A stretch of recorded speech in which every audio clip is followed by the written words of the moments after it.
It's finally here. The Crimson Diamond, an EGA text parser mystery adventure game, is out right now.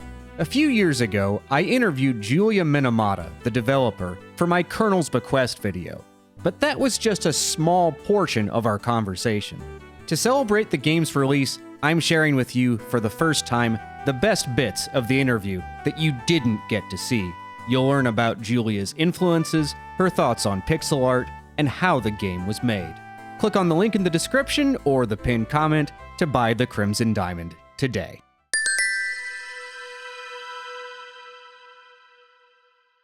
For people who don't know who you are, could you just give me a quick hi, my name's Julia, and blah, blah, blah. Okay. Okay. Yeah. Hi, I'm Julia Minamata.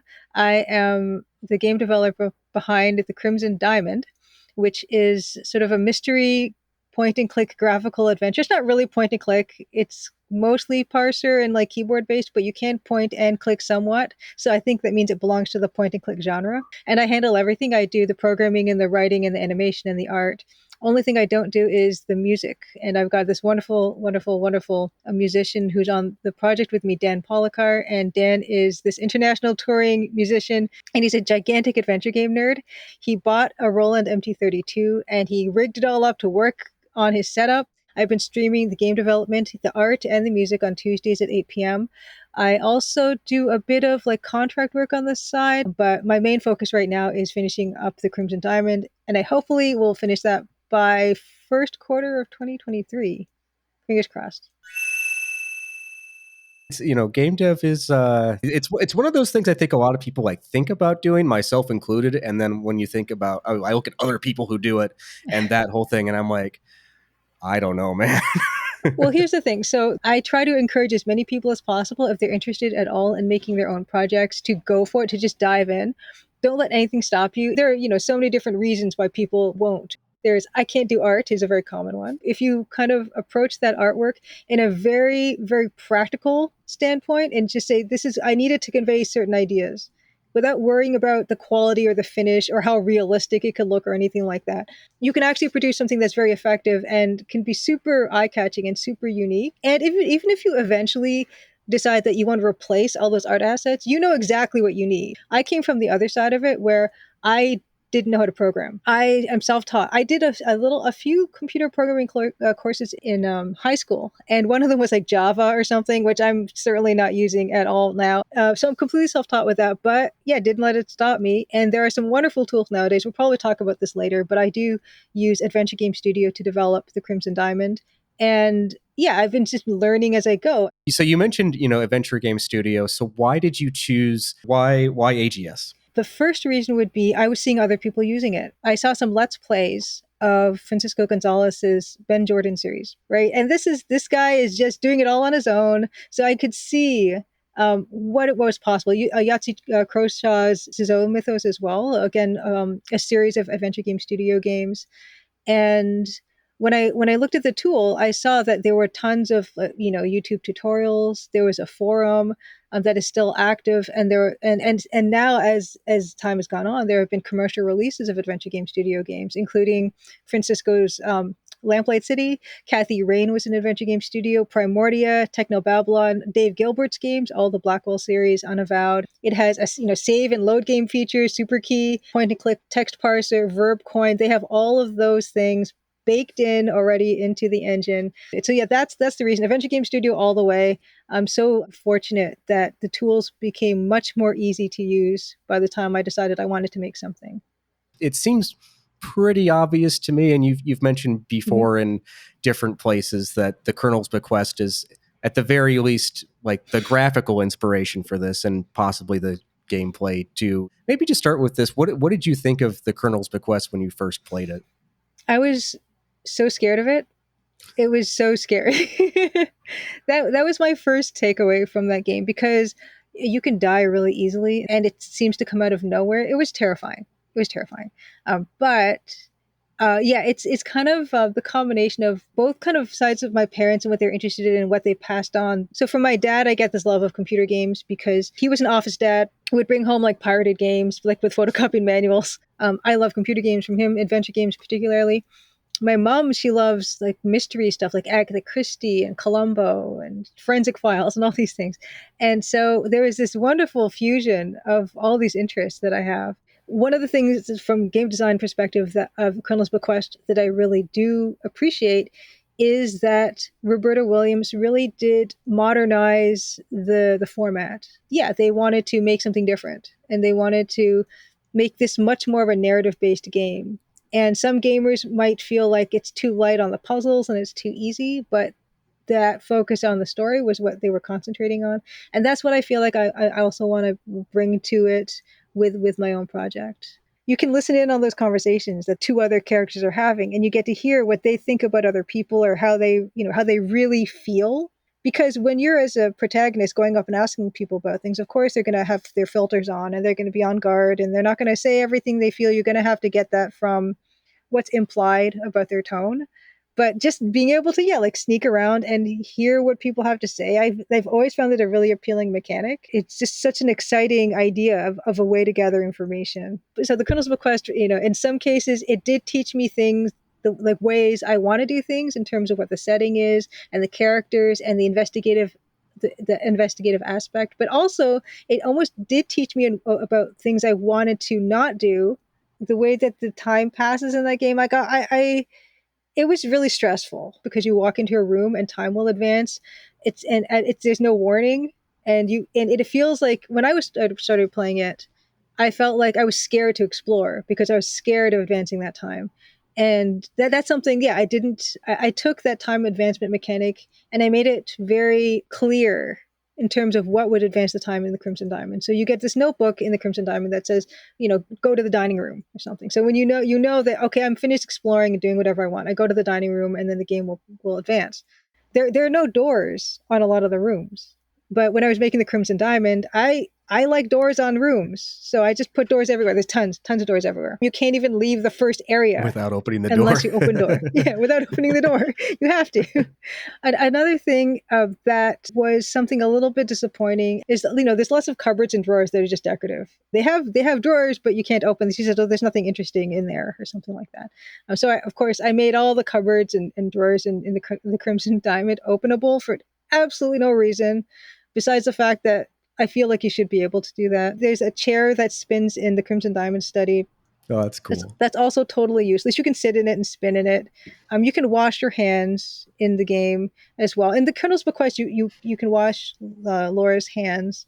Also, if you use the washroom in the Colonel's Bequest, she automatically washes her hands, which is kind of nice. Yeah. In my game, you can use the toilet and you're on your own. It's up to you whether you want to wash your hands or not. But it's in there, and it's something that you player don't really choice. need to do. Yeah, it's player's choice. I'm not going to dictate to you what your hygiene is. It's completely up to you. Something I do find interesting and unusual about that game is when you press the down arrow to move Laura down, she's not moving just directly, physically, vertically down. She kind of moves on the perspective, which when I repurchased the game on GOG and I played it like a couple years ago, I was like, is that how it really was? Because I didn't remember it being like that, but. So it really threw me off. The perspective isn't even really accurate. And not even in just this game, but in basically every Sierra EGA game. I never noticed this. But when I started to stream my art process, the first thing I did was I looked at some old EGA games and I tried to analyze what the perspective was in them, and it doesn't work at all, basically. But it doesn't have to. I think it's really cool that it doesn't really work, but we just kind of go with it. So you mean it doesn't work in the sense that it's not accurate to reality, or in some other sense? It's not correct. It's not accurate to reality. When I tried to, do the vanishing points and horizon line and things like that, things were kind of all over the place. Is there anything that you would explain to us non-artistic lay people about the game's art that might not be obvious? There is a lot of dithering. So if you go to any outside area, most of everything is dithered in some way. But you can't really tell because it's really well done and well controlled. There are certain colors in the EGA palette that are very close in tone. So if you dither between them, it doesn't look like a checkerboard. It looks like it takes a much more subtle effect. And Doug Herring is good at doing both ways because he did a more subtle type of dithering in the Colonel's Bequest where you get this amazing sense of the time of day or the gloominess, or it's just before a storm. In Conquest of Camelot, there are a lot more high contrast dithering patterns in that game. And what I think that does is it actually ends up looking more like a tapestry, like a medieval tapestry, which is totally appropriate to that game. I think sometimes when people do pixel art, there is a tendency to want to outline everything. He doesn't do that. And so what you get is you get something much more natural. And I guess one of the ways I can think of it is when you see film, it's not 100% super sharp. It's a little soft, but that's to me what real life looks more like, and that is probably due to there being moisture in the air or atmospheric perspective, where things do get duller looking the further you get back most of the time. But when things are too sharp, then they take on this unreality where it's just everything is too clear, and it kind of makes me feel like weird in the eyes, like this is not natural. I do wish they had more kind of those close-up shots, like the well type of shot. And Do you have a favorite screen, by the way? I was going to ask you that. of the, I'll tell you my favorite. My favorite is, the close up of the controls of the elevator. it's beautiful. Oh my I gosh, love that. I love that screen. one of my favorite little bits of pixel art in the game is just like when you see the elevator in the Colonel's room, the way it's lit. I think that's amazing. My favorite room is the bathroom. The bathroom is stunning. But in terms of my favorite actual piece of like art, the one that springs to mind is just at the beginning when the Colonel's at the dining table and Fifi's by his chair and you've got the light coming in. And it's weird because he's got like purple, like as the shade underneath his brown thing that he's wearing. And it's something I really wouldn't have expected in terms of color choice, but it does seem to work. Yeah, I don't know if you feel this way too. I'm sort of curious. Sometimes when I look at period games from that period, it really looks like they were trying to make the best art that they could using the technology that they had. And sometimes, and I don't want to throw anybody under the bus here, but sometimes with modern pixel art games, it sort of feels like they took something and then they just tried to make it not as good. You can tell that they're trying to be pixel art instead of something like the Colonel's Bequest. Right. And so here's what's interesting about that. And I tend to agree with you. Doug Herring and, you're looking at the LucasArts folk, you got Mark Ferrari, you got all these guys. They were traditional painters. So they had every paint color to their disposal. Then they get pigeonholed and you need to use these 16 colors, right? They did not like the EGA palette when they were working with the EGA palette because they saw this as an incredible like a limitation of what they were used to. So they stretched it as far as they could go, right? I mean, and to just a marvelous effect. When we go into other kinds of pixel art or wide into palettes, it can feel like they're taking reality and they're trying to reduce it. Reality is reality, and you're not going to beat reality. And all of a sudden, you're trying to recreate reality with 256 colors or however for many colors it is. But EG8 is not attempting to do that. When the first VGA games came out, what they were using painted backgrounds that would be painted, and then they would transfer that background. They would scan it in, and they would actually make them lower resolution than the actual painting would be. So yeah, what you're taking this painting, and you see some of these paintings. Like I've seen the Monkey Island 2 paintings that then became digitized, and you're like, yeah, there's something lost there. We're losing something. I love the pixel art of Monkey Island 2, but I love the pixel art of Monkey Island 1 more with the EGA version because you're not taking something and reducing it. I still respond more to the limited color palette because of the ingenuity that's required to make that stretch. But sometimes people do ask me, they would love to see the concept art for some of my backgrounds. So they're thinking I'm starting with pencil or something, right? I'm starting directly digitally with these things. So, I wish, in some way, I wish that I had concept art to show people because it would make a really great art book or something. Mm-hmm. But the fact that, I'm not taking a concept and translating it into something digital where you're losing any of that energy. It's digital, start to finish.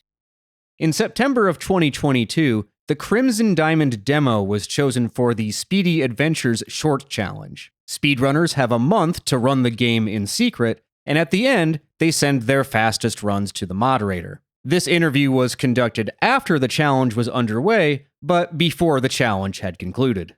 How did you find out that your game had been chosen for the monthly short challenge, and how did you feel about that? I was so excited. I'm still excited about it. It's good for so many reasons. I've rated speedrunners before. Mr. PR Miller I've rated.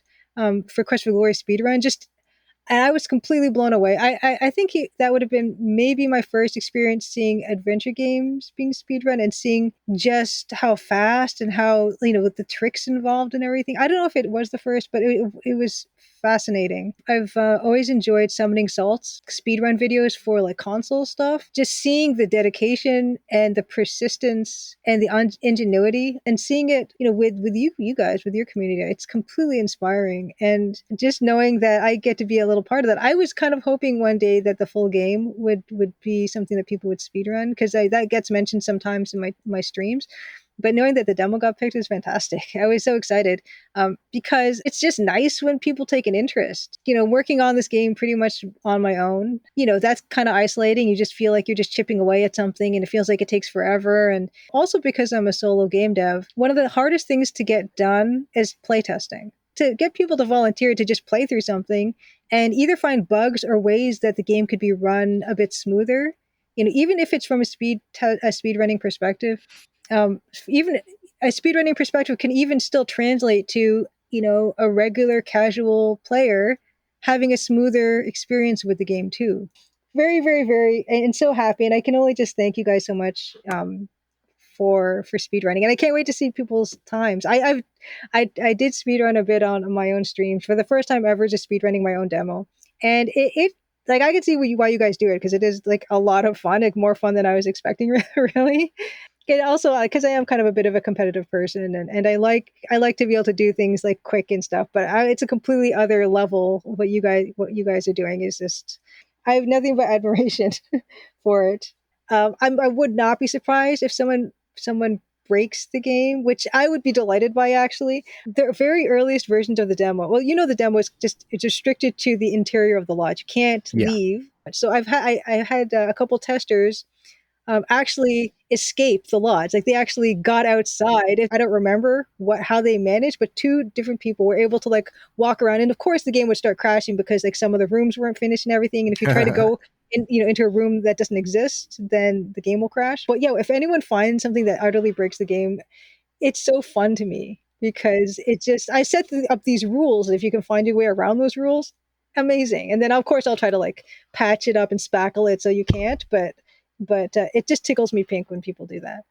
And so, yeah, I'm just right now just like working off of savings and just trying to get it out by next year, and then see how that goes.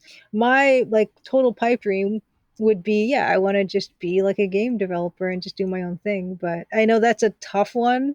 Yeah. And I'm being realistic about that. So I'm already thinking about what I'm going to do after that. But for now, it's just a charmed time of just, I'm going to try to focus as much as possible, get this thing out, and see what happens. I really think you have to love the process of what you're doing. And to me, at least, it comes down to what can you control and what can't you control. Like, you can't directly control whether people hit the buy button or how it's, but what you can control is like, what are you doing now? And like, so, like when I'm doing creative stuff, that's the way I think of it. Like, I need to make sure I'm enjoying the process of creation, because that might be, that might be all that I get out of it. Right. Yes. Oh my gosh. So much so. Yes.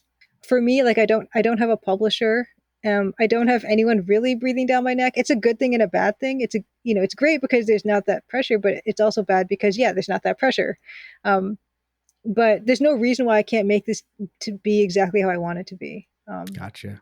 Yeah, so I'm just gonna have to be patient, because yeah, I still do a little bit of like contract stuff here and there for a bit of money. I do some graphic design. I get a bit of money on my Patreon. I get a bit of money on Twitch, like not really any big amounts or anything, but just little bits here and there. And that sort of helps me get through the months until I actually end up launching the game. I was a freelance illustrator for, 10 years before I even started doing game dev. And so I'm used to like feeling I'm never going to get paid again, ever. So, because I'd always work, like everything was like these little contracts, a week, and then you get paid, and then you just never know when the next job's coming. So you just squirrel away as much money as possible because you just think I'm never going to work again. So I'm working off of that money right now, and which isn't a lot, but I'm proud to have like been able to save as much as I have been able to save. And so it's the best use of it that I can think of, is to just be able to focus and on that, get this done. There's something to these games that is not just nostalgia. There's something that can be enjoyed in our modern era. And so having like the speedrunning community, having people, streaming the old games, all these things, it keeps, yeah, it keeps them alive in people's attention. And that's really wonderful. And like works to my benefit, of course, too, hopefully. It's interesting seeing, especially like younger people play Yes. these games too and get into them, and I'm like, Yes. all right, cool. But I guess I shouldn't be too surprised either, because it's like, well, it's not like when the game came out that it was bad. So Mhm. like, what? I had the same exact experience, but when I was showing the Crimson Diamond demo at events, there would be like a kid like between the ages of like 9 and 13 or something that would just get in. They would just like lock in. They would like understand it really quickly and they would get really absorbed in it. And I was surprised to see like kids getting interested in it. And then I had to stop myself and say, well, why should I be surprised? Because I was their age and I got into it. So, kids are kids and, it's just, but we don't imagine that, nowadays things are so different and that they're not going to be interested in this. But yeah, just there would be kids. I had an EGA, not this one, but I had an EGA banner that I printed up. And like kids would like they like bright colors, they were interested. They didn't know this was an EGA palette from like 1989. Like they don't care. And when they played it, it's not like they asked me why is everything these colors or anything like that. Yeah, They it's just just fun. had that appeal. So there were people who came because they remembered the style of game and it was not nostalgic. Like most people were like that.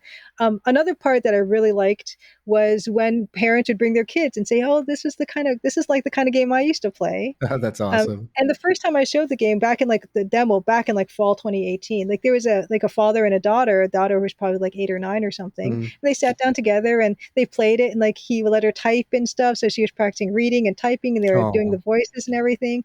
And yeah, that type of experience. I'm like, yeah, these are still enjoyable to people.